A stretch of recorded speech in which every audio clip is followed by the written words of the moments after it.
Everyone, and welcome to another session of Marketing 2700, Product Design and Development. I'm Brad Scheller, and today we're going to be talking about a very special topic, which is sort of at the heart of this very course. Today we're going to be talking about something I'm calling the Great Recalibration. And this isn't a prediction about the future. It's a description of what's happening right now at the intersection of law, economics, and creativity in the age of generative AI. Now, why does this matter for a product design course? Because every one of you, whether you end up in marketing, consulting, product management, or launching your own venture, will be navigating this landscape. The rules of intellectual property, the economics of creative work, and the definition of human value are all being rewritten as we speak. So, this briefing draws from real litigation, real market data, and real platform policy changes. By the end, you'll understand not just what's happening, but what it means for your career strategy. Let's dive in. Start with the economic reality, what's actually happening in the marketplace.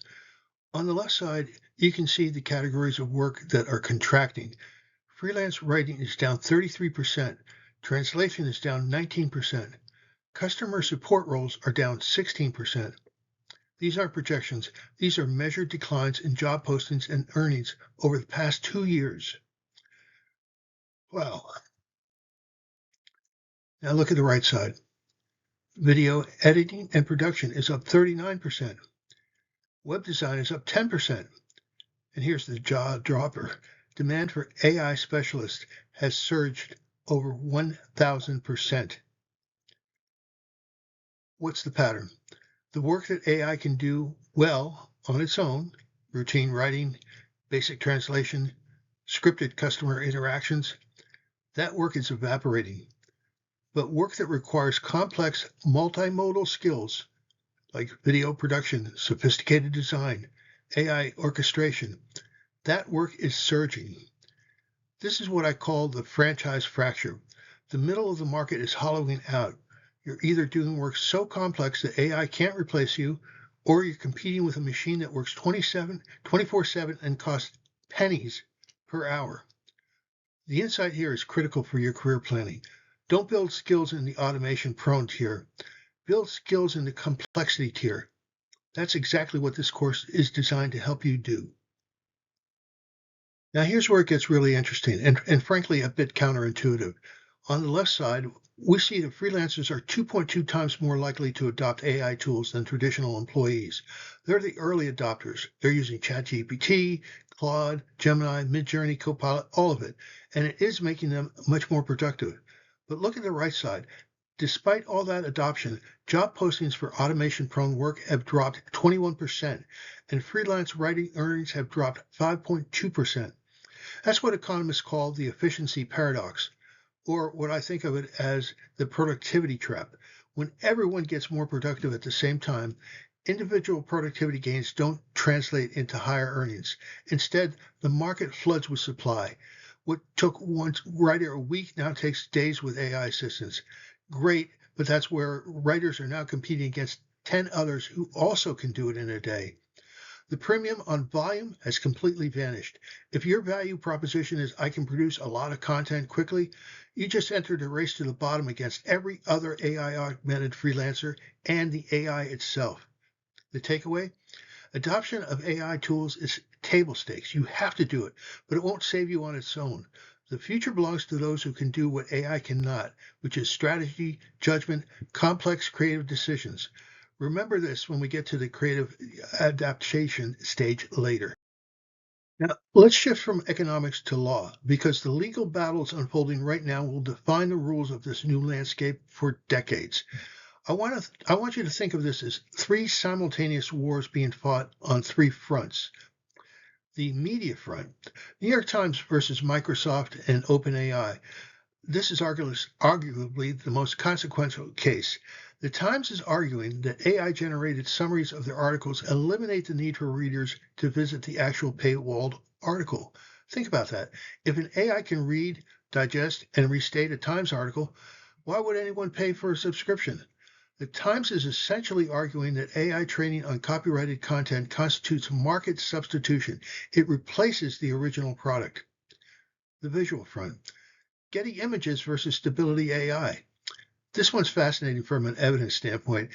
Getty showed that Stability AI's image generator was actually reproducing their watermarks in generated images, concrete proof that the model was trained on Getty's proprietary library. When your AI accidentally outputs someone else's watermark, it's hard to argue you didn't scrape their content. The music front. Universal Music Group and Concord versus Anthropic and Suno.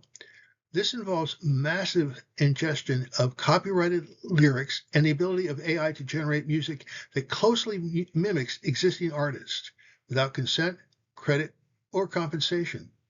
Now, these cases haven't been fully resolved yet, but the direction they go will determine whether AI companies can freely train on copyrighted material or whether they'll need licensing agreements. Either outcome reshapes the entire creative economy. Pay attention to these. They'll be in the news for years. Now we move from the input wars, who can train on what, to the output wars, who owns what comes out. This quote on the left is from a DC Circuit Court in Thaler versus Perlmutter, and it's a landmark statement. Humanity is a necessary condition for authorship. Let that sink in. Dr. Stephen Thaler tried to register a copyright for an image created entirely by his AI system, Davis. The Copyright Office denied it. He appealed. The court upheld the denial. The reasoning was clear. U.S. copyright law has always required a human author. An AI, no matter how sophisticated, cannot be an author under current law. So what does this mean practically? Well, three things. First, if a work is generated solely by AI, no meaningful human creative input, it's essentially public domain. Anyone can use it. You can't protect it. That's a massive issue for companies relying on AI to generate marketing content, designs, or written material. Second, the copyright statutes are explicit. Authorship requires a human being. This isn't a loophole, it's a fundamental feature of the law. Third, and this is the nuance that matters most to your careers, works created by humans with AI assistance can potentially be protected, but the human must demonstrate meaningful creative control, and any purely AI-generated components must be disclaimed in the registration. This is why the concept of chain of custody, documenting what a human contributed versus what the AI generated, is becoming a critical professional skill. We'll come back to this in the adaptation strategies section. Now, this slide shows you how the litigation is playing out in practice, and it's not going well for the tech companies. Meta, the parent company of Facebook and Instagram, was criticized by Judge Shebra for what he called preposterous privilege claims and bad faith delays in the Getty copyright case. Now, when a federal judge uses the word preposterous about your legal strategy, you've got a credibility problem. Meta was essentially trying to stonewall discovery, and that's the process where you have to share relevant documents with the other side. The judge wasn't having it. Perplexity, the AI search engine, got sued by Dow Jones and the New York Post. Perplexity's whole business model is RAG, which stands for Retrieval Augmented Generation. It reads articles, synthesizes them, and gives users a summary. The publisher's argument? You're encouraging people to skip the link. If users never visit the original article, the publisher gets no ad revenue, no subscription conversions, nothing. Perplexity becomes a parasite on the content ecosystem. And Anthropic, the company behind Claude, which we actually use in this course, faces allegations from Universal Music Group about massive ingestion of copyrighted lyrics to train their models. The broader point here is that the era of move fast and break things, that's the Silicon Valley ethos that built companies like Facebook and Uber, is now colliding with federal courtrooms, discovery mandates, and judges who have zero patience for tech companies claiming they didn't know what they were doing. For product designers, this matters because the tools you build with, the AI you integrate into products, and the content your products generate all carry potential legal liability. Understanding this landscape isn't optional, it's essential. Now, while the courts are sorting out the legal questions, the platforms aren't waiting. They're creating their own rules. And Spotify is the most interesting case study. Spotify has implemented what amounts to a three-pronged defense against what the industry is calling AI slop. So first, they have an anti-impersonation policies, strict bans on vocal cloning without explicit consent from the original artist. If you use AI to make a track that sounds like Drake without Drake's permission, Spotify will remove it. They're protecting the identity and brand value of their biggest artists. Second, spam filters. Now, this is a big number. Spotify removed 75 million spam tracks in a single year. 75 million. These were AI-generated tracks designed to game the royalty system. And here's how the scam worked. Somebody uses AI to generate thousands of generic ambient music tracks, uploads them all, and then uses bots to stream them. Each stream earns a fraction of a cent from the royalty pool, money that would otherwise go to legitimate artists. Spotify spam filters are their defense against this dilution. Third, transparency standards. Spotify has adopted DDEC's metadata standards that require disclosure of AI usage at the track level. Did AI generate the vocals, the instrumentation, the mixing? It all has to be tagged. What Spotify is doing is essentially becoming a regulator, filling the gap while governments and courts are still figuring things out. This is a pattern you see across many platforms, and for product designers, it's a template. When you're building products that involve AI-generated content, you need to think about these same three pillars: authenticity, quality control, and transparency. And now we arrive at perhaps the most important concept in this entire video, and that's the emerging, quote, human premium, unquote. On the left, the risk column. These are the liabilities that come with AI-generated content: hallucinations, AI confidently stating things that are completely false. We've seen lawyers submit briefs with fabricated case citations. Copyright infringement. We just covered the legal landscape. Generic slop, the flooding of markets with mediocre AI-generated content that degrades the overall quality of the information ecosystem. And lack of legal standing. As we discussed, pure AI can't be copyrighted, which means it can't be protected. On the right, the premium column. This is where opportunity lives. Verified chain of custody, the ability to prove that a human was meaningfully involved in the creative process. Legal safety and copyright ownership. Only human-authored works get copyright protection, which means only human-authored works can be licensed, sold, and defended. Artisanal strategy voices. That's the difference between mass-produced furniture and handicraft piece. There's a market for the real thing. And liability management. When something goes wrong with AI output, someone has to be accountable. And here's a shift that's happening. Verified human status used to be the default. Of course a human wrote this belief. Of course a human designed this logo. Now increasingly clients are asking, was this AI generated? And they're willing to pay more for work that comes with a human guarantee. This is a massive opportunity for those of you who position themselves correctly. Your ability to provide verified, human-directed, strategically sound work, augmented by AI but guided by human judgment, is becoming a premium product. Don't undersell it. Just from diagnosis to prescription.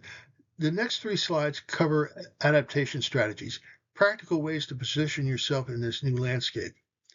Adaptation number one, the Super-Freelancer model. Now, look at these two workflow diagrams.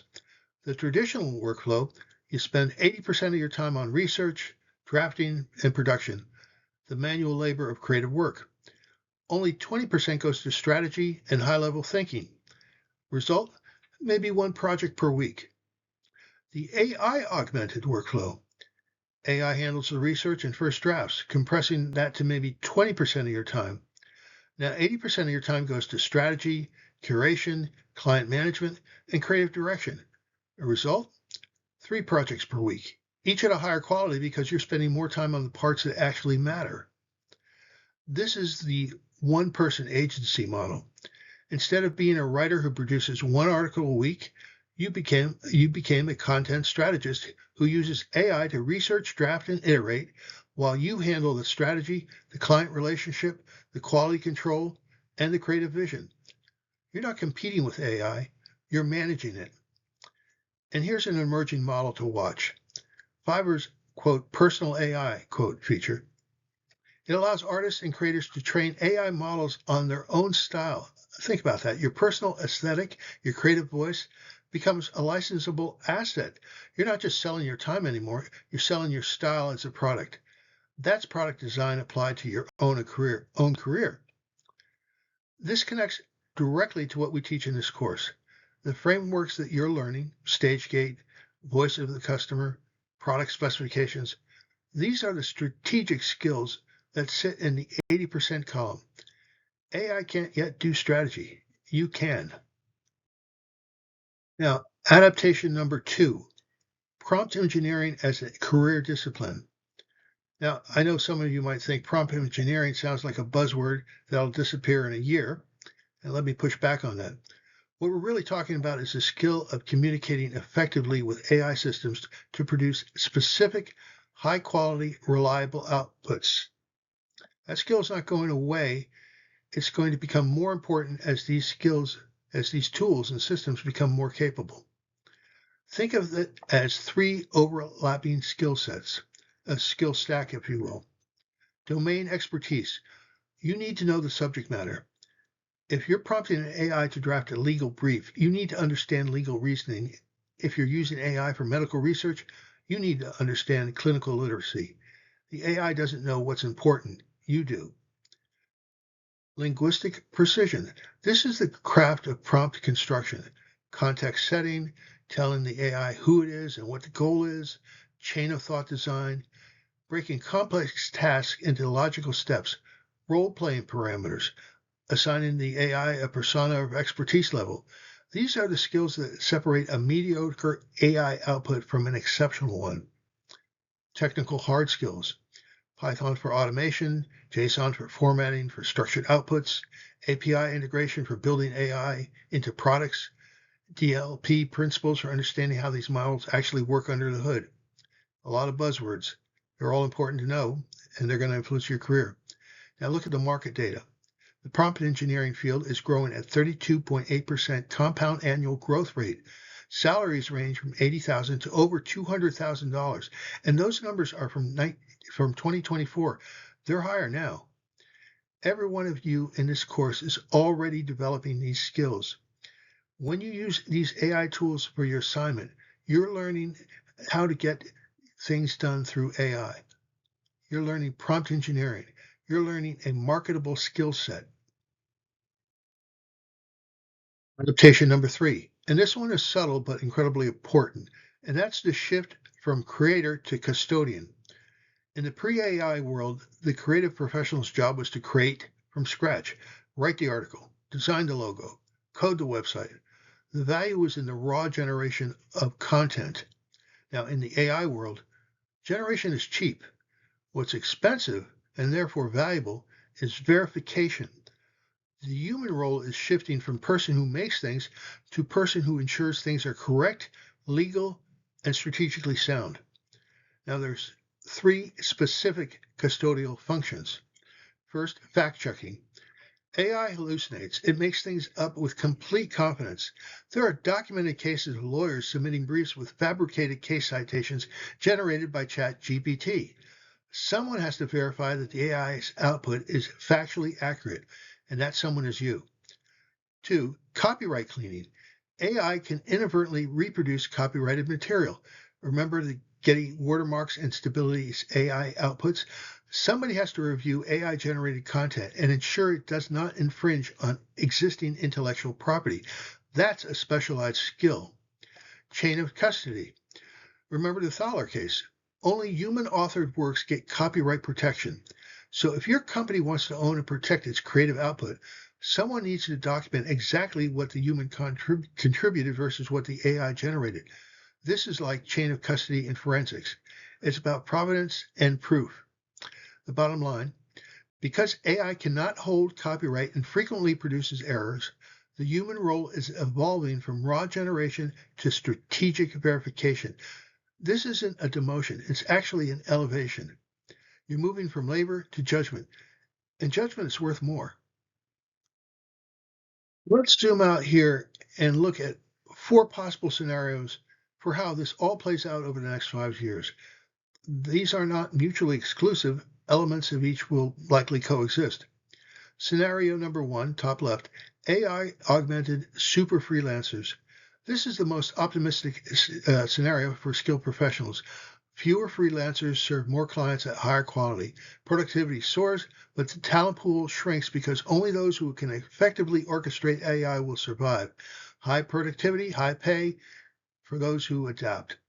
Scenario number 2, human-centric resurgent.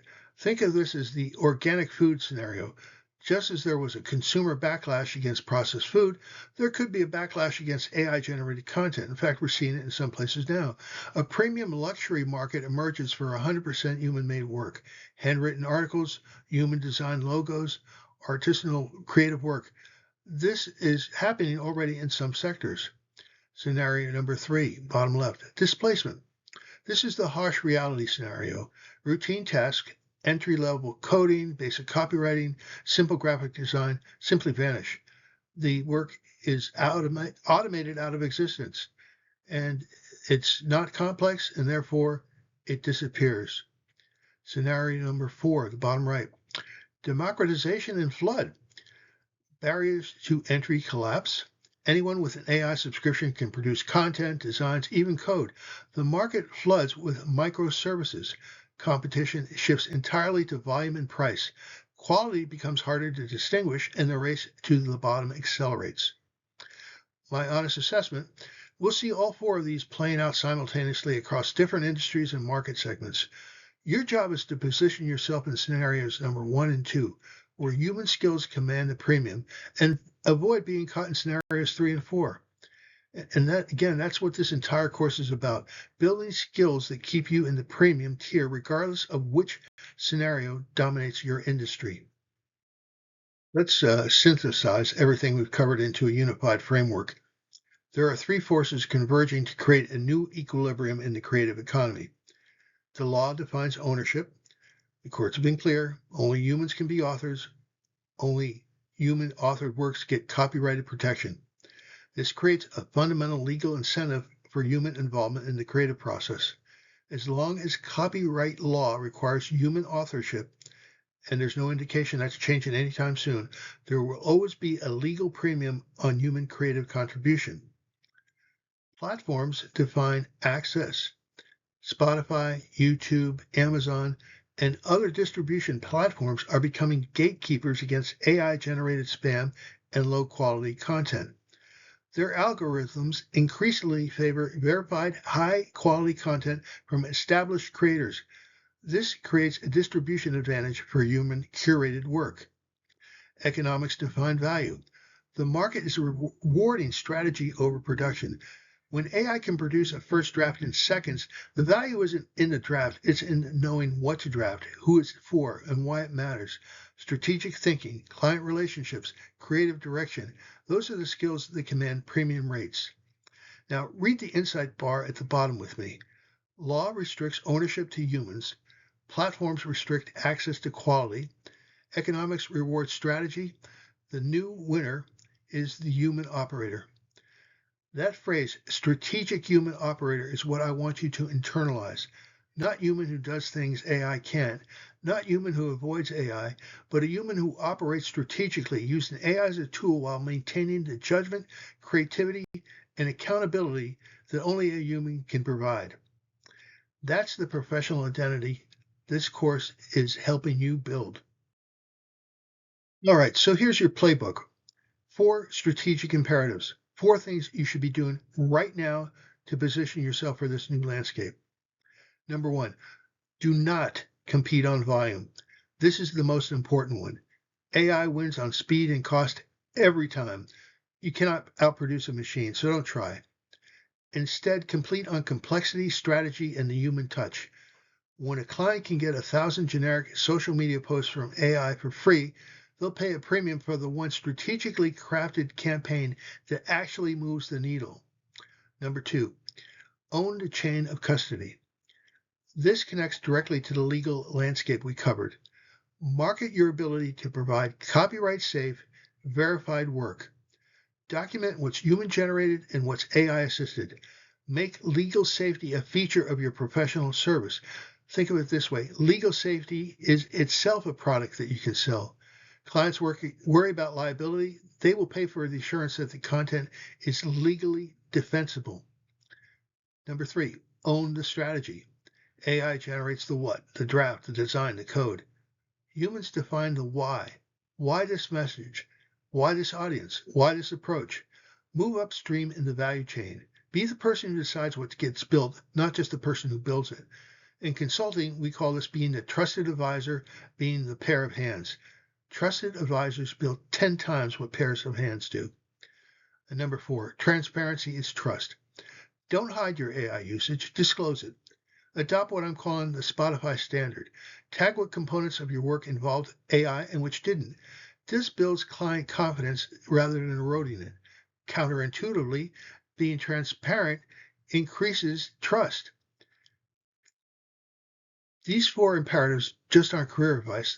They're the strategic foundation for how you should think about product design in an AI-augmented world. Every product you design, every service you offer, every pitch you make should reflect these principles. I want to close with this quote because it captures everything we discussed today. The disruption is the shock. The recalibration is the opportunity. The future isn't about AI replacing humans. It's about humans who use AI replacing those who don't. Now read that again. It's not AI versus human. It never was. It's AI-augmented humans versus unaugmented humans. And the gap between those two groups is widening every single day. So let me connect this back to the 3 goals of our course. Goal 1 was to teach you the fundamentals of product design alongside emerging technologies. What you've seen today is why those fundamentals matter more, not less, in an AI world. The frameworks, stage gate, voice of the customers, jobs to be done, these are the strategic thinking tools that AI cannot yet replicate. They're your competitive moat. Goal number 2 was to teach you how to communicate and sell your concepts. That's why I put such focus on the case studies and the way they're written. In a world where AI can generate 1,000 mediocre presentations, the person who can craft a compelling strategic narrative, who can walk into a room and sell an idea, that person's invaluable. The human premium we discussed, presentation and persuasion skills are a huge part of it. Goal number 3 was to give you practice working in teams through the development process. AI cannot collaborate. It cannot navigate group dynamics, manage conflicting priorities, or build consensus around a product vision. These are still fundamentally human skills. So here's my challenge to you. Don't just survive the recalibration, lead it. Use AI aggressively, build with it, accelerate with it, but always maintain the strategic judgment, the creative direction, and the human accountability that makes your work defensible, protectable, and premium.